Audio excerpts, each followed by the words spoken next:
It'd be great to hear actually how you guys met. Like you guys were friends for a while, right? Or yeah, it'd be great to hear like the backstory and then how this kind of really happened, and maybe just some details about maybe those really early days, like you meeting in a bar or like yeah, how the initial plans came about. Yeah, no, I mean, I think we've told the story a few times, but like we both grew up in Miami, but we didn't meet, and we met there, but when we did, we were already like in our 20s, and we're just home. I was home from college. I think Gordon, you were, yeah, it was like I think it was Christmas break, and we were at a bar.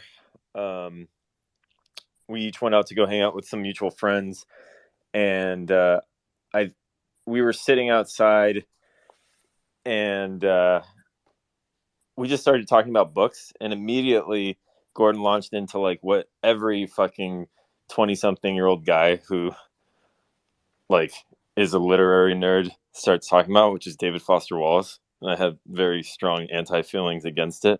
And we just like, argued very loudly and isolated ourselves from everybody for like an hour and a half, I think, just going off about books. And then after that, we like didn't see each other in person for like, I don't know, Gordon, what do you think? Like years, 3 or 4 years.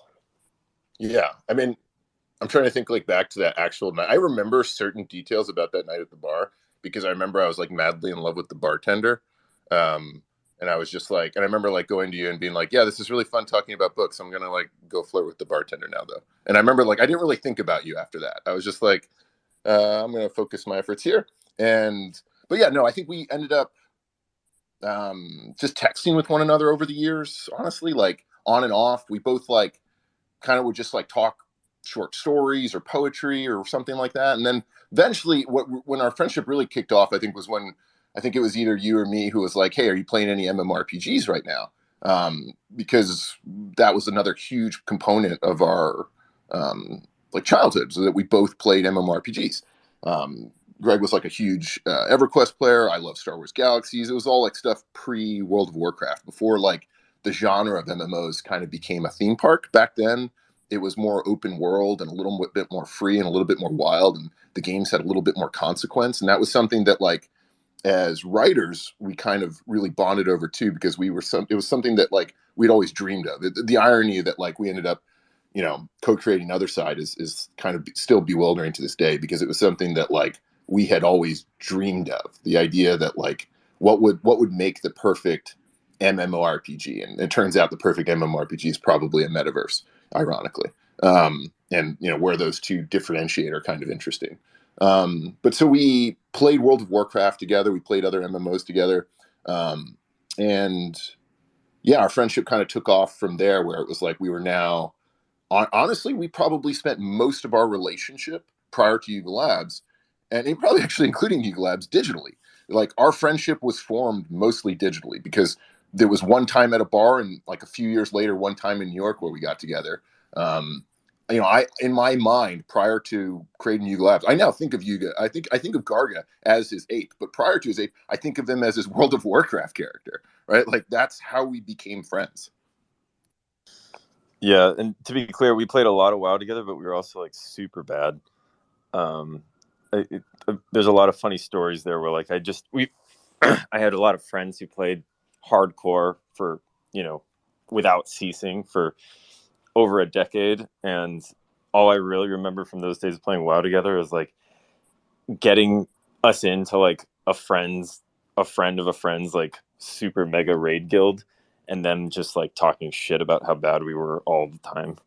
And so we were posers, but also it was fun times. Can I ask, do you still play at all together? Do you ever have time to play, or is it all work? Like, do you still have interests, whereas like you play video games, or like yeah, great to hear like what you do outside of Yuga. Man, it's almost like a meme how hard we work, and it's like embarrassing. Like I see people like make fun of it now, like the whole like founder who doesn't sleep or whatever. It's hard to like talk about it because it's like the truth. And so like on one hand, I don't want to get memed on here and like be like I don't sleep, but like we don't have time to do anything. We just work, man. Like Garga got married this year and he took like 2 days off. I saw. Um, Hey, we saw that wedding video. the dancing Garga. He's got those moves. Not sure about Yeah. how I feel about founders who dance. That's a red flag to me. But Yeah. and who sleep and who don't work, and who don't show up on a Sunday. That's all red flags. But yeah, okay. But you've got some moves there, Garga. Yeah, I don't know, man. Like Gordon was so in love with that video. He was like, I'm a post it. Let me post it. Can I post? And I was just like, I don't. Gordon doesn't dance. There's a very long story there. Maybe someday he'll share it. And so I'll just tell it now. I feel like we okay. hyped this up in the Discord a while back, and I feel like there's like 10 people here right now who are like, oh no, I need to know the story of why Gordon doesn't dance. It's a sad story. All right. Is it okay if I tell the story? Absolutely, we're all about new stories here because I know Everyone's you guys here have done a like, lot of hey, give me. interviews, so we want the Everyone's like, new stuff. give me like fucking NFT alpha, you asshole. And I'm like, no. I'm gonna tell you why I don't dance. So when I was like 10 years old, I went to summer camp and I didn't know how to dance. And this girl who's like the hottest girl in bunk 10 was like, yo, I want you to come to the social with me, like the end of summer social. And I was like, fuck yeah. And she made me a hemp necklace and it was super cool. And I take her out to the dance floor on the middle of like the field where like they had laid out the dance floor and the DJ's playing music. And we did a slow dance song first. And it was good because my mom had taught me how to foxtrot. And I was like, yeah, I know what I'm doing, like, and it's easy. You just like put your hand on, their hips. And then a fast song comes on and she's like, this is my favorite song. I remember it was like an R. Kelly song. And she like runs up onto the top of the bleachers and she's like, it's beyond my wildest dreams. I'm like, I'm dancing with the hottest girl at camp, right? And I almost instantly accidentally like kick her off the bleachers, very accidentally, and she breaks her leg and she starts screaming some profanity that I'm not going to say right now. The music shuts off, the entire camp comes over, and I'm just sitting there being like, oh my God, I'm so sorry. And she's just calling me names, and then they take her off to the infirmary. And that's why I don't dance. Wow. Holy shit! Yeah, Gordon danced one time in his life and he broke a girl's leg. This is intense. Yeah, terrible. Whoa. And so tell us about the day like you first came up with like this idea and everything. Like, did you expect any of this to happen up to this date? I don't think we expected quite this level, but I think it would be untruthful to say we didn't hope to have some level of success here. I mean, I think at the time there were NFT projects that were didn't have much utility at all. Not to say there were projects with none, but it wasn't a lot. We had the roadmap on the site. We had sort of a vision for what it could become. And I think at the furthest extent of it, early on, we kind of had hoped that this might become like a Web3 Supreme. So we did have that sort of built into the idea here that like, hey, if this took off, maybe it could be like a really cool fashion brand, essentially like a fashion line that was centered around streetwear. We did have that kind of vision. But no, I mean, obviously the further extent that it took, we had no idea. The night we came up with this, I think we've told this story before, but it is pretty fucking cool. We were designing the project based around what became the bathroom, which was sort of the first utility for the BAYC, which was that if you were a token holder, you could drop a pixel on a collaborative artboard and create, some kind of art piece with your friends in this kind of club. And so we kind of envisioned it as like a drawing club. And we were trying to anticipate what we thought the market would want. And that was centered around what we thought at the time was sort of the seriousness and interestingness of sort of like the on-chain generative art people, which we were huge fans of.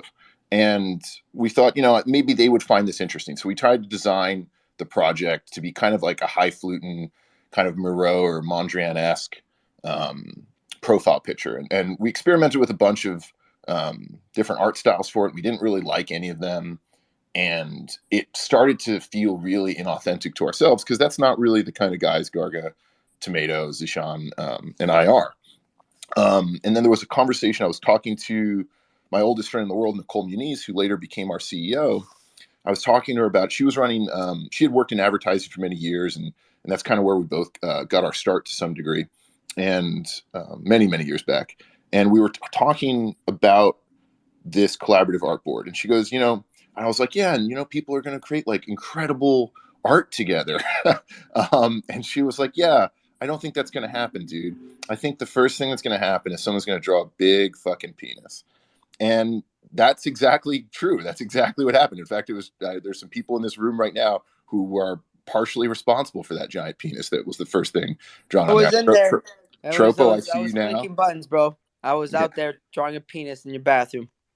Yeah, and that was kind of the inception point for everything, where we were thinking about what an NFT with utility would look like. We were thinking about what a roadmap might look like. And it was that kind of moment where we realized, I got off the phone with Nicole and I got on the phone with Garga, and I'm like, I think this is a bathroom. I think this is like a dive bar bathroom. I immediately started thinking about where you would draw a penis. And it was like, oh yeah, like we grew up with a punk club in Miami called Churchill's. I grew up idolizing CBGBs in New York. And I immediately said, hey, I'm going to write you like this fucking essay.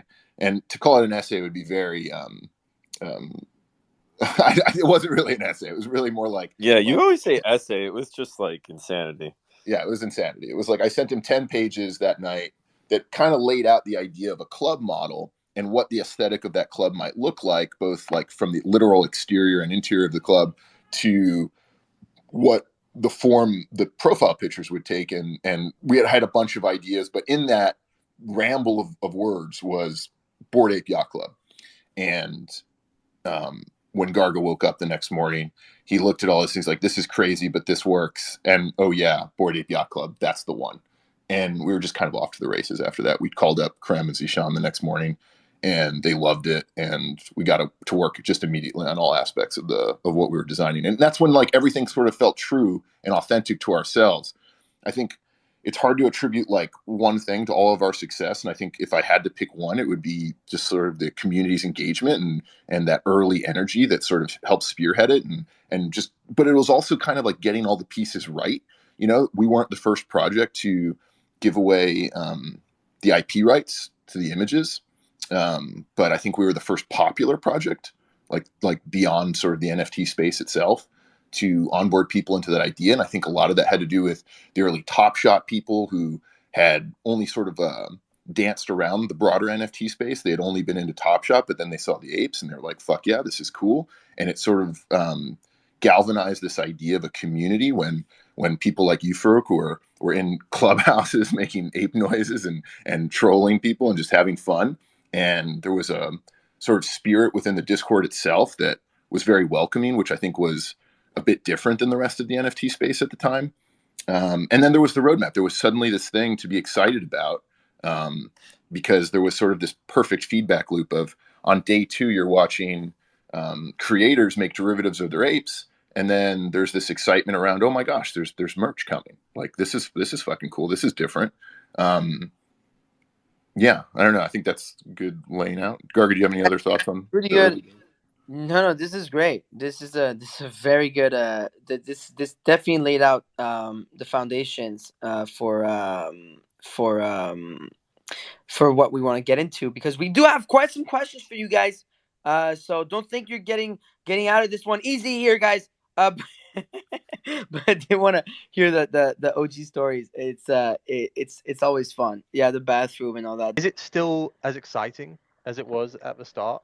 Like, are you still as excited about the things that are coming with Yuga Labs and what you can build as it was when you first started, or does it just get a little bit, I don't know, diminishing? I guess I would ask. No, I mean, like, if there's anything I regret about this whole process, it's not scaling sooner. Like, in January, we were like still under a dozen people, and it's not that we, there's difficulties there. It's like hard to find perfect people that would be excited about, understand what even the fuck this thing that we were building was. But there was also this really like timidity on our side of or fear of, hey, is the like chaotic, creative, weird, strange energy that we feel like has made so many things a success up to this point, like, are we going to be able to maintain that when you have like tons of in-house like ops people and different producers and all these other things that are going on? And we were scared about that. which I think is like, it's a healthy fear to have. Things that Gordon and I come up with on the back of a napkin, the seed of an idea, and flesh it out and kind of just have like, okay, here's like the skeleton of a thing.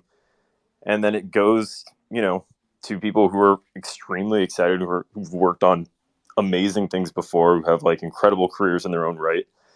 And then they just like take it and run with it. And then you see it like 2 weeks later and you're like, holy shit, this is actually like way better than it ever could have been if it was just us. Yeah, I mean, we have a whole creative director now for BAYC who's just like thinks about BAYC up from like at an incredible level, like 24/7, and he's had a really long and sick career, and like he's just like getting into the DNA of the thing. And so I kind of want to ask you, when it comes to scaling, right? You guys, obviously went through large race, which we partook in, full disclosure, and obviously not that the level other people did. And you went through a very large raise. You raised at a $4 billion valuation, and now you talk about having this creative director. And Garga, you mentioned 90 employees. I remember when you announced, when you did this like celebration space not long ago, you announced you were like 70 something, and you said you were hiring almost at a two people a week rate, which is insane. Like that's actually super cool to hear.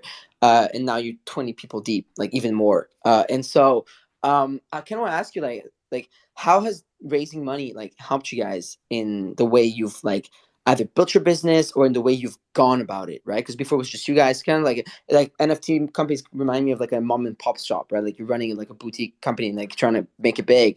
And like you guys obviously went very large with the investment. So how has raising capital helped you guys in like doing what you want? And would you have done it a different way now that you look back, or are you really happy with the way it's went so far? I feel really good about when and how we raised.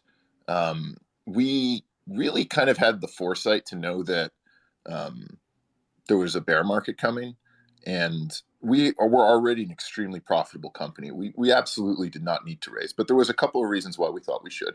One of which was we thought, there's a bear market coming, and as a result of that, we need to signal that we have a massive war chest to outlast anybody else, basically.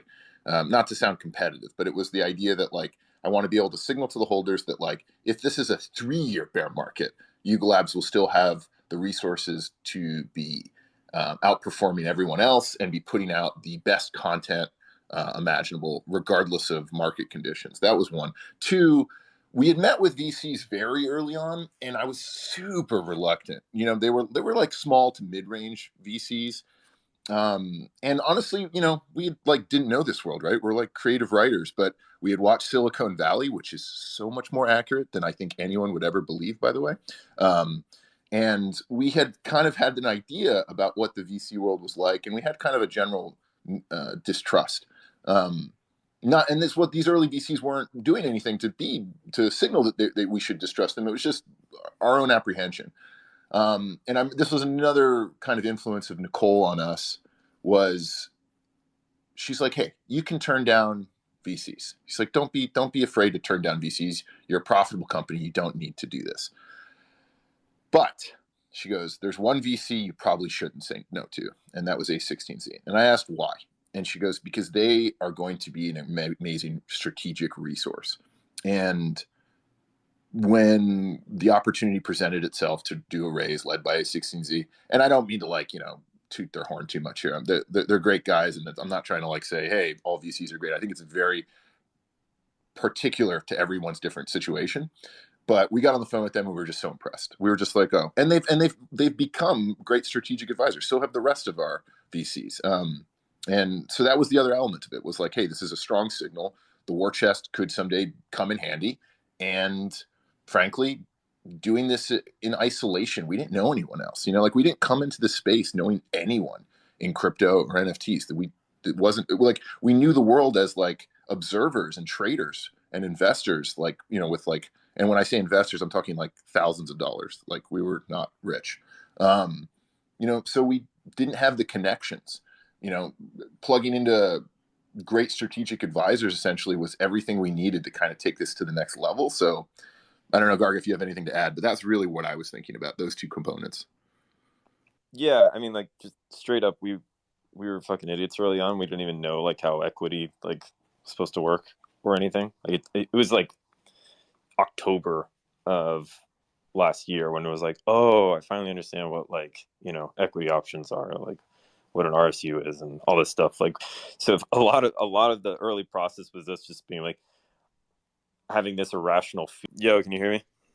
Yeah, I mean, I guess just to cut it off there, like we had this irrational fear that, like, if we took a dime from a VC, that all of a sudden we'd be like, you know, one day ousted out of our company, like because of some strange boardroom antics or something like that. And so it just took us a long time to get comfortable and then realize, like, no, it's just like 10% of the company here. This isn't like anything crazy. Yeah, I think there's always like this weird misapprehension I see on the like Twitter space where it was like, God, I was like, I remember seeing people like anytime we made like even the slightest misstep, they'd be like, oh, this is the VCs. And it was like, nah, dude, like we sold 10% of the company. Like we can literally do whatever the fuck we want. Like VCs can't tell us what to do.